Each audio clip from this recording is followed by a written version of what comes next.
evening to you all, and welcome to this panel discussion on the topic football. I am Phesama. I'm glad to introduce my friends for joining me in this panel discussion. Here we have Dennis Liang Dong San, Vivan Raji, Precious Tun Kurban, Napoleon Klein, and Eddie. Without further delay, here is the first question. So Dennis, you know, Bill Shanky once said that football is more serious than life and death. Do you agree with his statement? Thank you, Sahid, for your question. Yes, I agree that football is more serious than life and death because the great Brazilian Zico, he said that he saw Maradona do things that God himself would doubt were possible. If Maradona had even an iota of good sense, he would have been proclaimed the official god of football, instead of one of the two joint winners of FIFA Player in the 20th Century Award. There are over of 125 football fans in a place that some of them provoke in maniacal rates. It's hard to say it, but there is no more fanatic than football fanatic. We got a taste of this ugly truth in the year 1994 World Cup. Thank you. Thank you so much, Dennis, for your insightful thoughts. There has been lots of talks going on about Lionel Messi being out of the World Cup due to adductor injury. What do you have to say about this, Precious? Thank you, Sahid, for giving me this opportunity to speak about Lionel Messi. Yes, it is true that Messi about his adductor injury. It is unpleasant to hear about his injury. And his teammates said that he will cure for another 2 or 3 days. Hopefully, he will be cured from the illness that he has. Sadly, Messi missed the 3 games in Saudi Arabia, and the reason is that he is not able to continue for the next match. And Messi scored this last Friday within 20 minutes for the first half with the help of Paulo Dybala, Gonzalo Montiel, and Selko, make him to win the Ballon d'Or and lead Argentina for the upcoming match. On one occasion is that Lionel Scaloni said that he will not be included in 25-man squad because of his injury. Therefore, I will say that Messi is a man with full of compassion and a promising youth. Over to you, Sahid Saman. Thank you, Precious. Now, shifting our focus, let us see how the education play an important role in football. So, Napoleon, is it necessary that football players be educated? What do you have to say about this? Well, thank you, Sahid, for your question. According to my understanding, it's good to give education to the football players because people outside are living standard of life. The new universal knowledge that mere learning notebook is not necessary. Sports are very important to learn each and every one of us. They teach us how to work together in a group, to be humble, and to be glorious in defeat. They do much things which nothing else can do. An able sportsman, able to balance his characters with others. So therefore, I suggest that government must give chance to learn the football players in the future. Thank you. Thank you so much, Napoleon, for your impressive words. Well, let's talk about football in India. So, Bivan, why India is not able to come up to the Football World Cup? What do you say? What do you want to say about this? Thank you, Sahib. As I can say, before the government in India, it didn't give much attention or interest when it comes to football, but they were more focusing on cricket, and that's the reason it had killed the talents and the chances of many youths. But at present, by the coming of the ISL in 2014 and other leagues, and by allowing foreigners to come to India, it has improved a lot, and it has give the youths to learn more about football and the tactics. And it has made the youth to become more brighter in the future. And when it comes to international, they have started to perform well.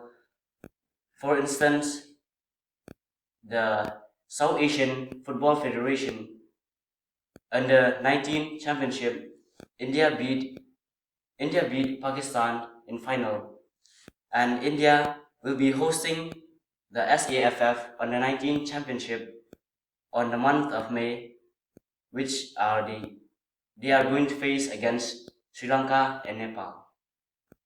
As I can say that if they are started to improve like this and getting better day by day, maybe I can say that in the future we might see India in the World Cup. Thank you. Thank you, Bivan. So, moving on to Eddie. You know, each game has its own strategy and each own player is expected to follow the strategy. Therefore, what do you think could be the best strategy for football? Well, thank you, Dennis, for having me here in this evening. And I'm glad to speak on the strategy in football. Well, speaking about the strategy in football, I would like to emphasize on the three things. Firstly, the calculations. Calculations in the sense, the calculations of angles from each player. For instance, a player must know at which angle or at which force the ball is to be kicked or is to be passed to the other player. And also, secondly, I would like to say that the position of the player itself, this is one of the most important strategy in football. Like a player must know his position, and also each player is expected to perform well in his position.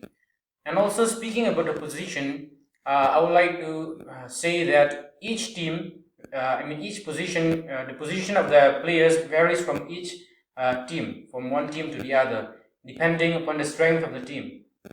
But mostly the players follow like 1, 5, and 3 and 2, or some team could follow 1, 4, 1, 3 and 2.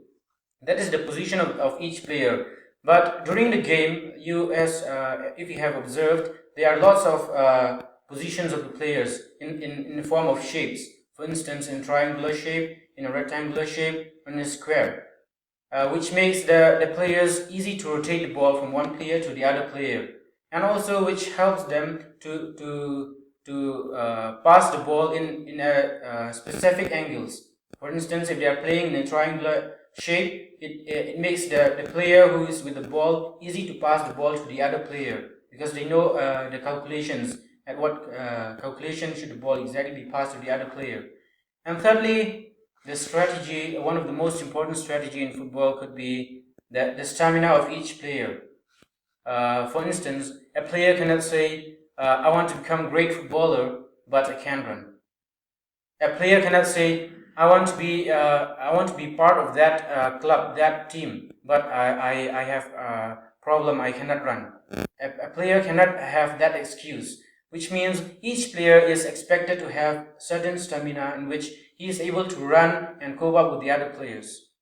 For instance, if one of the players is weak, it makes the whole team flop. For instance, if the defender is weak, then the whole team will also become weak because the opponent team will get will position themselves in such a way that they would take the ball into the position where the weak player is there and they can simply score.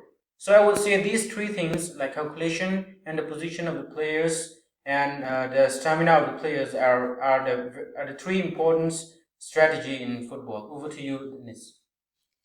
Thank you, Daniel, for your insightful thoughts. And thank you, dear friends, for joining me in this panel discussion.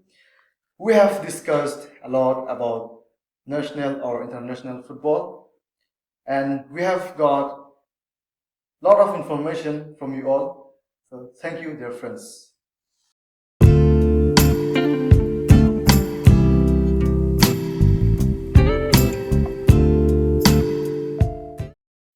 Good morning, my friends. I am Vincent Dipol Marwin from Meghalaya, and it is my pleasure to welcome you in this panel discussion. Before we begin, I would like to request you to kindly introduce yourself.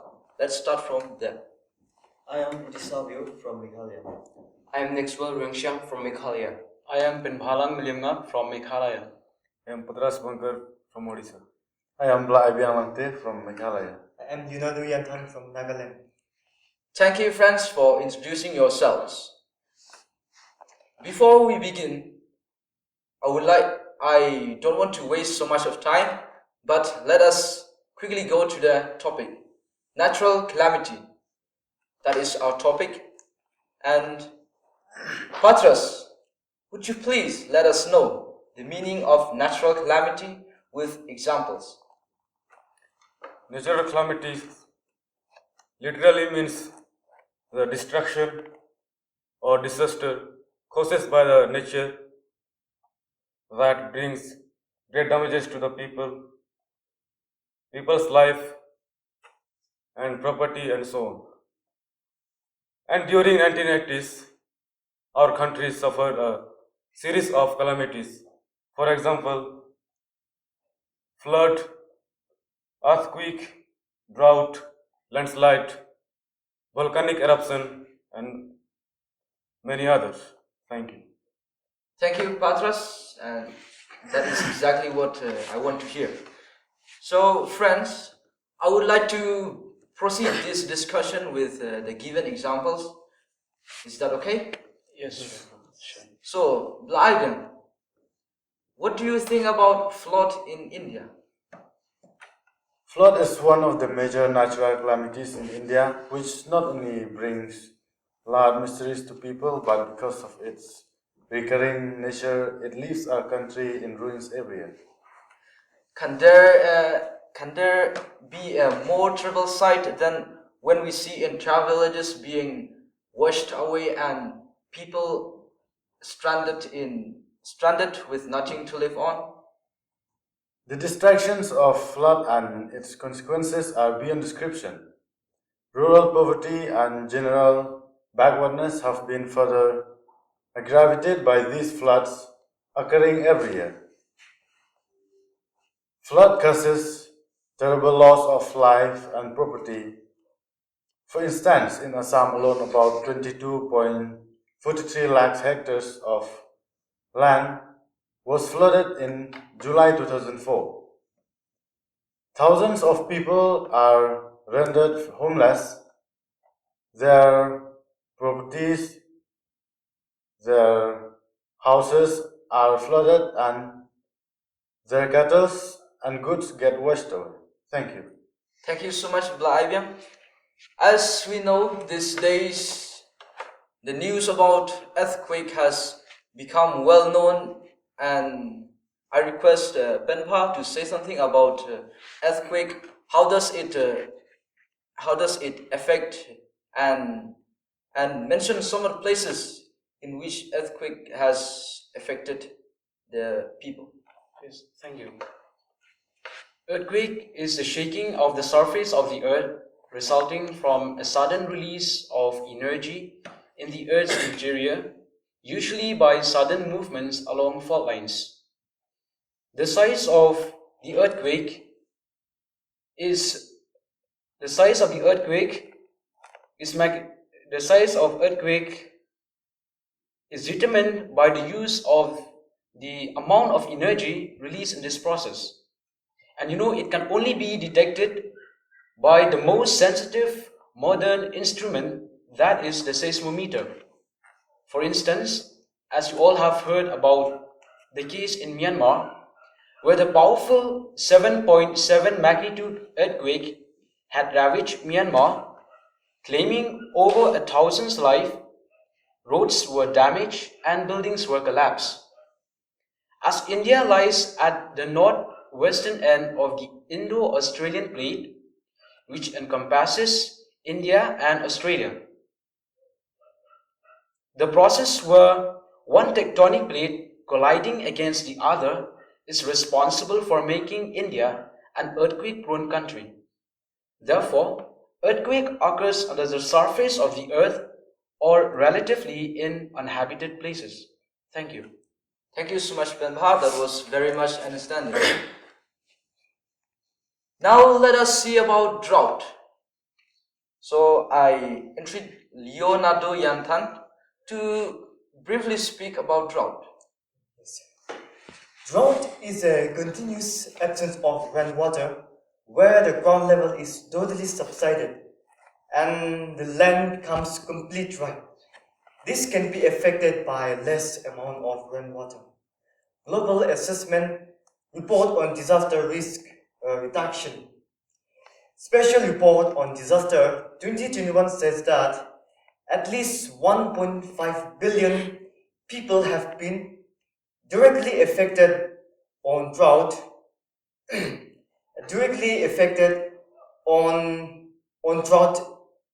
and its economic cost has been estimated 124 billion. People have been living with drought for 5,000 years, but what we are seeing now is very different. According to the scientists from NASA and NOAA, according to the scientists, NASA and NOAA, this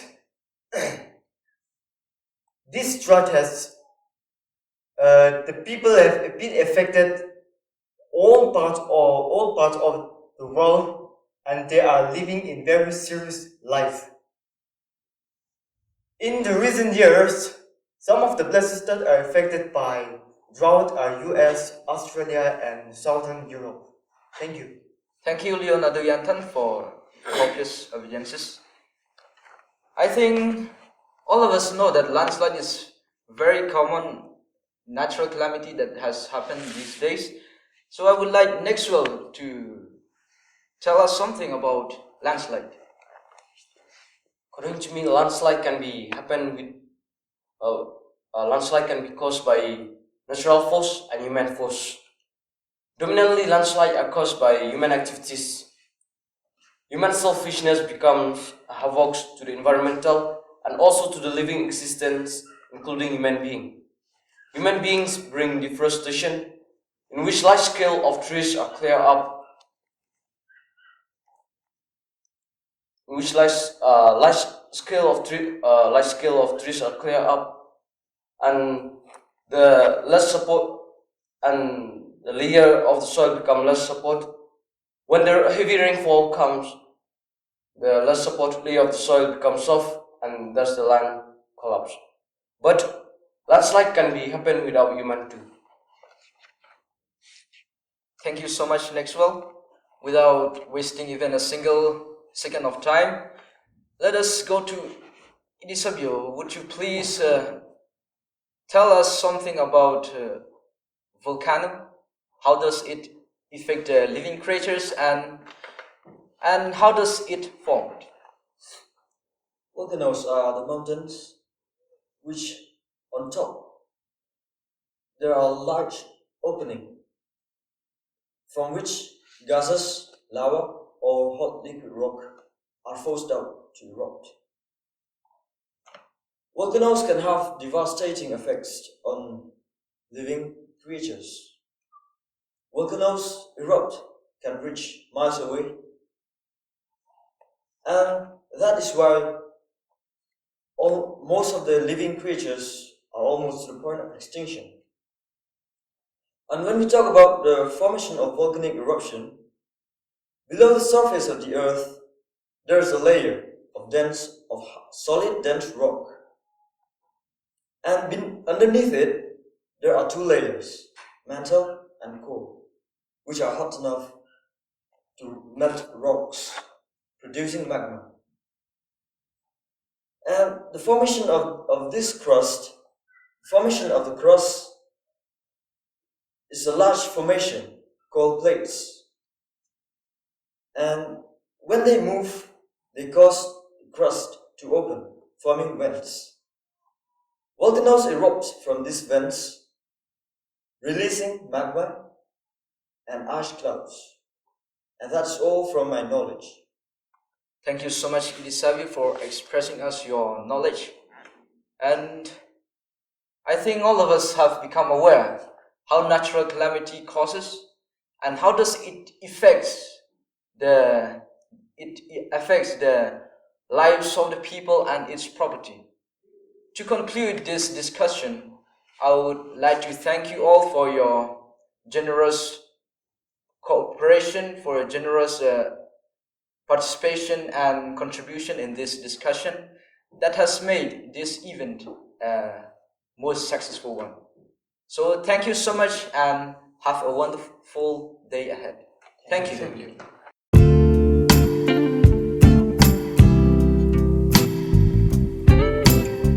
Hello, good morning, respected guests and special invitees. Today we are going to discuss about a very hot topic which we all know it as Manipur crisis. Allow me to introduce myself. I am Timothy Haukip, a senior journalist currently working in Manipur. Before that, a brief introduction about our guests. We have Senior Doctor Aloysius, all the way from Hong Kong. And we also have Robans Kem, a senior activist from Argentina. Next, we have Mr. Threeberth, who is a senior and active press member all the way from England. Next up, we also have Sir Nicodemus, who is all the way from Philippines, to talk about the role of Prime Minister in India. Also, we have a victim and a survivor of the Manipur's conflict, Mr. Soshim Kuki, all the way from Churachandpur district, Manipur. And lastly, we have Sir Leonardo from Nagaland, who is an advisor and a supervisor of the Nagaland Post. We shall begin. The first question goes to you, Sir Aloysius. We all know that the imposition of the president's rule in Manipur was introduced recently. So, how do you view this imposition, sir? The president rule was imposed after the resign of Chief Minister of Manipur, that is N. Singh. It is said that this matter was discussed on both houses of parliament. There have been many. It is said that this matter was discussed and many of the people came out with different opinions. Most of the political leaders are striving to restore peace in Manipur at the earliest. But was also a stress for them. Well, on the other hand, some were going against President rule. It is Supriya Suli, member of NCP, also said that the implementation of the president rule is not good for democracy. So I think there is a lot of controversies among the people. Back to you, sir. Thank you so much, Doctor, for sharing the information and knowledge and for all the details. Shifting our focus, we now have Mr. Robanscam, all the way from Argentina, to elaborate more on what the Home Minister of India, Amit Shah, said currently about the situation of Manipur. Thank you, sir, for having me. I'm happy to hear that question. Now I'm going to speak about the situation in Manipur. Home Minister Amit Shah said the situation in Manipur is largely under control as there has been no deaths for the last 4 months, but it can be considered satisfactory as the displaced people are living in relief camps.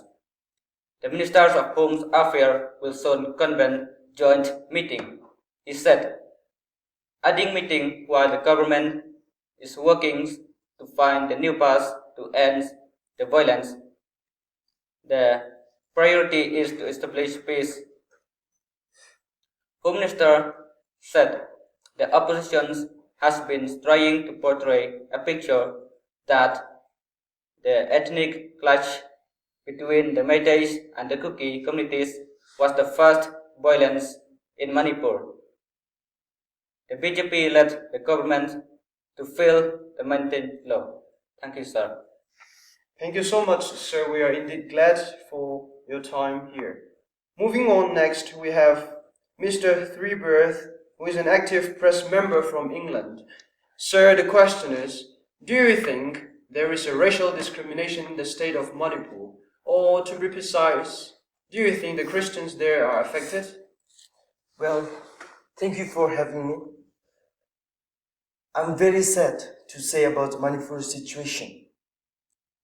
I can feel the pain of the Manipur people. As we all know, this violence has been starting since May 3rd, 2023. Of course, it is affecting the Christians because it is said so far claimed more than 260 people, lives of the people, and declaimed 60,000 people. Most of them are Christians. Even our Jesuit brothers and fathers also got beaten up. They are also victims. The church has diocesan in the capital state of Manipur, which is run by Archbishop. Not only diocesan, but there are also different congregations and different denominations. They are also working there. All these denominations and congregations are getting affected by this violence. So therefore, we are praying over the peace in Manipur, and I hope that there will be peace in Manipur again. Thank you. Thank you so much, sir, for those details. We hope and pray that the Christians in Manipur are supported and helped to build their lives in the coming days. Next up, the Prime Minister of India, in fact, has not visited the state even once, ever since the conflict started in Manipur. Therefore, Sir Nicodemus is here to express his opinions on whether the Prime Minister is showing much concern or not. Sir, over to you. Thank you, sir, for the question. Sir, obviously not. I don't think that the Prime Minister is showing much concern about the peace in Manipur. As you mentioned earlier, the Prime Minister has not visited even once. Then how can anyone say that he is showing much concern about the restoration of peace in Manipur? He enjoys traveling in many countries, meeting various people, earning name and fame. But on the other hand, his country is burning with fire in a state like Manipur. Therefore, sir, I strongly agree that the Prime Minister has no much concern about the peace in Manipur. Thank you, sir. Thank you so much, sir.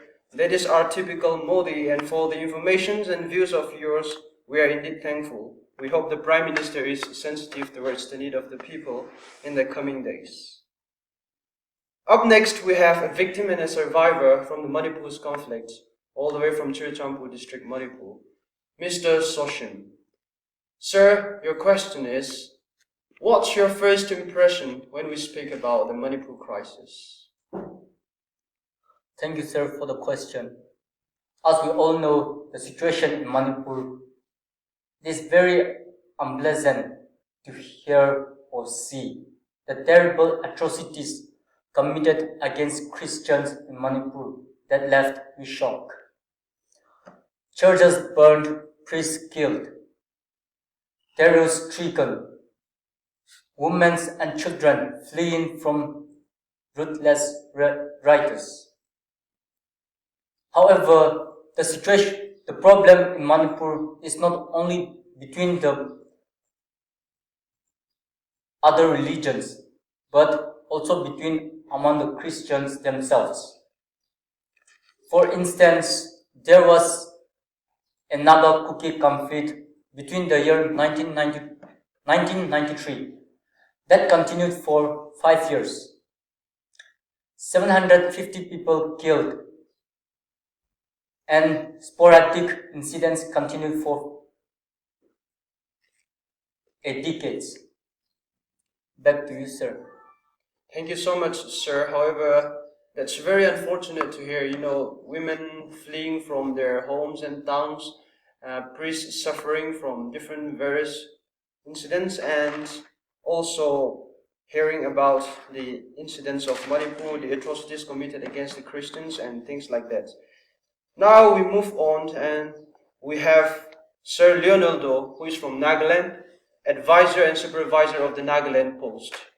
Sir, we have a question for you. We would like to suggest you to list out some of the suggestions and opinions of yours in building and restoring peace in the state of Manipur. Thank you, sir, for having me. I'm delighted to share some advice. Historically, Manipur had been a very peaceful state. However, after the power was handed over to the BJP, the peace in Manipur declining over the years under the leadership of CM Chief Minister Biren Singh. Some ways which can be taken up for building peace in Manipur could be: point number 1, the Prime Minister should come and visit the state and address to the people. Point number 2, the leaders of both communities should and need to stimulate mutual understanding. Point number 3, and no arms and ammunition should be a means for peace building. I believe the giving points will contribute immensely for peace building in the state. Thank you, sir. Thank you so much, sir. Those are indeed concrete steps, and thank you for your insights and the suggestions which you offered to us. As we all yearn for peace and normalcy in the state of Manipur, we hope and pray that the Lord may once again bring light, hope, and peace in the hearts of the people of Manipur. Thank you, dear guests and gentlemen. Until we meet in the next session, take care.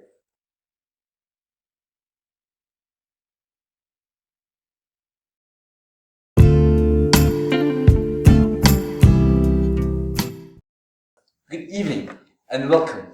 We are so fortunate to have with us Divine Putianio Linda, Sabinas Karpan, Henry Chindalama, Vilo Gulbatla, Vicky Paul Karmaplan, and Melbourne Nongsia. One of the most crucial factors that shapes our economy is the Indian educational system. There are many issues that weaken it, but thanks to modern technologies and improved methods, it is somehow being managed. One of these most significant issues is the school dropout rate. Divine, you have completed your class 12. Along these 12 to 13 years, what are the main reasons, main causes for the school dropout rate? Well, thank you, Nigel. When I look back at my school days, there are so many difficulties and challenges that I found. Many of my friends and neighbors, they are discontinued their studies. The main causes of this school dropout rate is due to poverty, child marriage, poor education quality, and gender inequality. But I want to highlight 2 points. From the place where I come, poverty is the main cause, because the families who are in poverty, they cannot even send the children to the school. They rarely rely on contribution in the field of education. So the children in like what's it, to send the parents to send children to the school, but they have to send the children to the work in the various sectors like agriculture, manufacturing, and domestic service. And when we look to other states, especially in India, this is really happening. Gender inequality. Gender inequality is the main cause in the school dropout rate. And then, like, especially for the girls, there is a bias between the boys and the girls. Especially if the children are girls, they cannot go for school and all. So it's really affect the education in India. Thank you so much. Could you just elaborate some more if you have the data? Oh, well, the data that given by the NSO, there are 37 lakhs of students or dropout rate students in 2023 and 2024. 16 lakhs are girls and 21 lakhs are boys. Likewise, in the state like Assam, Orissa, and Uttarakhand, the number of school is more than the number of the students, whereas states like Tamil Nadu, West Bengal, and Punjab, the number of the students are more than the number of schools. Oh, thank you so much. Well, we should all be wishing for that the school dropout rate will slowly and will gradually decrease in the coming years. We see that many schools are being made inclusive. To the best of my knowledge, so you came from an inclusive school. What are the prejudices, discriminations, and struggles these physically disabled students face? Thank you, Nigel. As I have experienced, I can say that they are human beings, and we too are human beings, isn't it? Yes. But the only way is they have physical problems, but mentally we are the same. They do find a lot of prejudices, mockeries, and so on, but they still have the ability to study. If no one accompanies them or mingles with them, they feel lonely or disappointed. Yes, they find a lot of difficulties in terms of studying, understanding, especially in learning. For us, only one language we have to learn, that is English. How much we find difficult. But for them, 2 languages they have to learn, that is English and sign language. How much they find a lot of struggles, but still they are capable. I am really excited that they have the right to education and they have the right to study, not among themselves who are disabled, but as an inclusive school or institutions. But we need to help them out so that they will become a better person in their society. Thank you so much. It must be heartbreaking to see them getting mockeries every time, being mocked every time. Well, and I pray that more schools will be made inclusive. I believe that education shouldn't be based only on intellectual dimension. What are your comments on that, Henry? Thank you, Nigel. Education should not be based only on the intellectual aspect. Well, it should be based on how they shape the hearts of students. They should know, in order to become a better human being, they should do extra work and become more fruitful. They should study their lessons to teach others and to live their lives for others. You know, even some smart students are lacked of something. That is the study from the heart. Not only trying to achieve jobs neither works, but to work beyond this aim is called true education. Well, thank you so much. And that's great. And I believe that if educators find the true education is by shaping hearts, both hearts and minds, then students, physically disabled students, will be given more opportunities as well. But it's quite unfortunate for some, especially in the rural areas. What are the advantages and disadvantages, you know? Yes, education in rural and urban areas, there are some differences. In rural areas, the advantage is that private institution, example, Christian institutions deliver better education. They focus on education, make the students competitive, and help in several factors. Of course, private institutions deliver better education.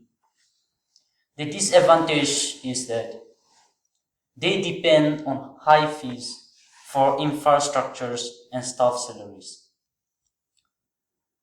Thus, made the poor and marginalized students unable to pay due to lower family incomes. In urban area, the advantage is that they have become primary focus where fees are higher and more students can afford to pay. Thus, they get better teachers and facilities. As a result, the students become smart in all the fields. The disadvantage is that private institutions, like including some Christian institutions, they have reached amount around the expenditure per child from 20,000 to over 1 lakh. But the good things nowadays is that even the troubled students can depend on mission school, depending on instead of government schools. I see. Well, we can't deny that demerits and merits that they don't exist. Well, they do.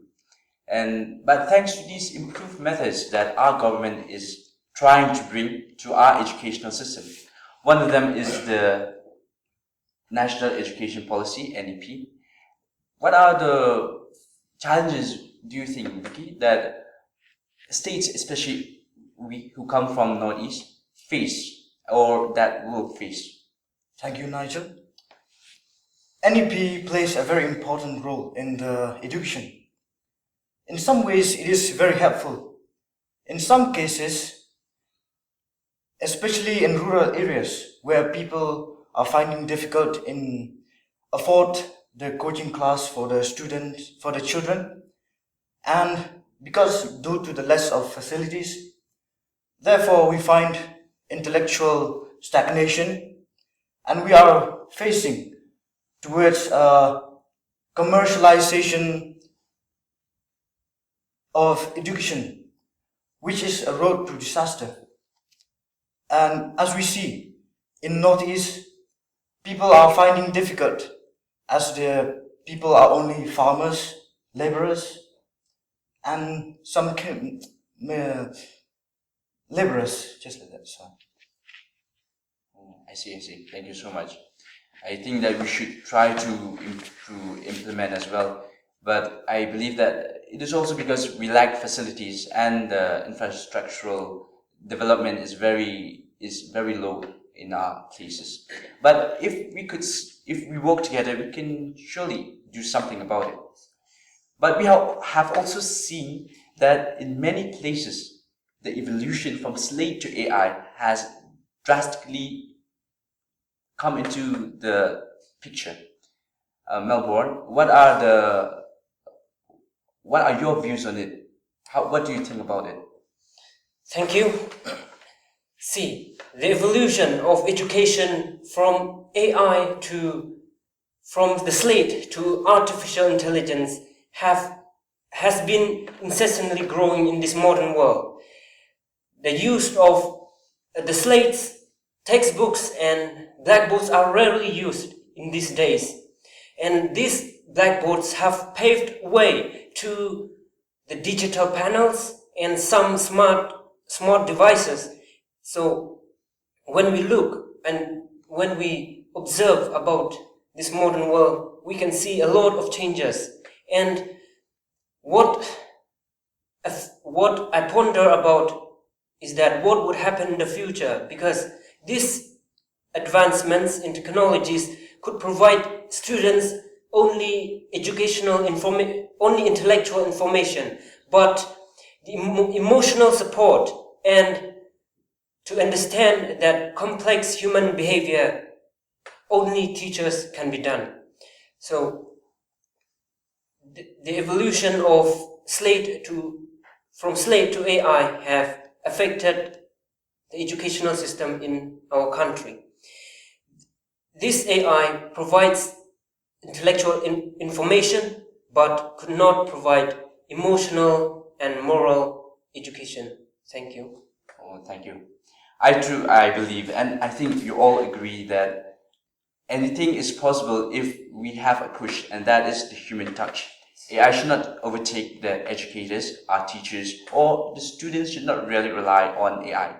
And I see that many are using ChatGPT and Gemini to complete their assignments, and teachers as well. I think that I have seen, as I went around to places, that they are using that as well to help in disseminating their thoughts.